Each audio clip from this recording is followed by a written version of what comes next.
আসসালামু আলাইকুম।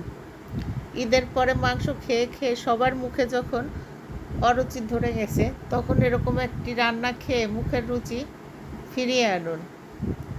আমি গ্যারান্টি দিয়ে বলছি, আমার এই রান্নাটা খেলে আপনাদের মুখে অবশ্যই রুচি ফিরে আসবে। এই রান্নাটা এতটাই মজা। তো আজকে আমি বাইম মাছের ভুনা করব নারকেল দুধে।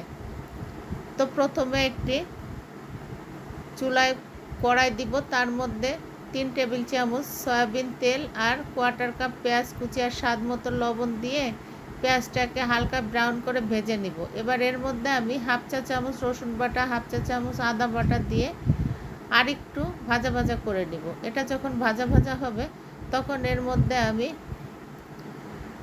1 চা চামচ জিরার গুঁড়া, 1 চা চামচ মরিচের গুঁড়া, হাফ চা চামচ হলুদের গুঁড়া, 1 চা চামচ ধনিয়ার গুঁড়া দিয়ে একটু নেড়ে চেড়ে সামান্য একটু পানি দিব, দিয়ে মশলাটাকে কষিয়ে নিব উপরে তেল উঠে আসা পর্যন্ত।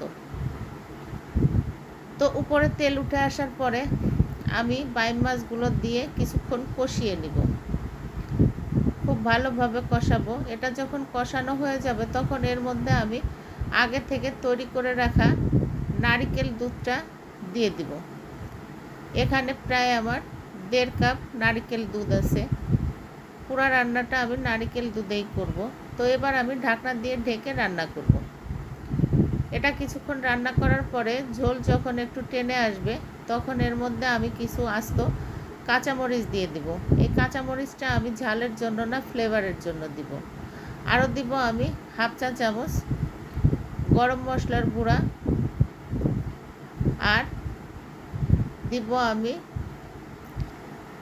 হাফ চা চামচেরও কম ভাজা জিরার গুঁড়া দিয়ে আমি আরও 4-5 মিনিট লো হিটে চুলায় রেখে দিব।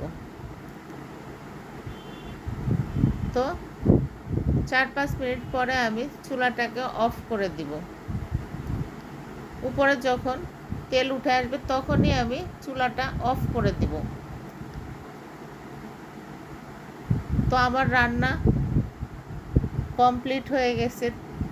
এই রান্নাটা খেতে এতটাই মজা যে একবার খেলে আপনি বারবার এভাবেই বাইম মাছ রান্না করে খেতে চাইবেন।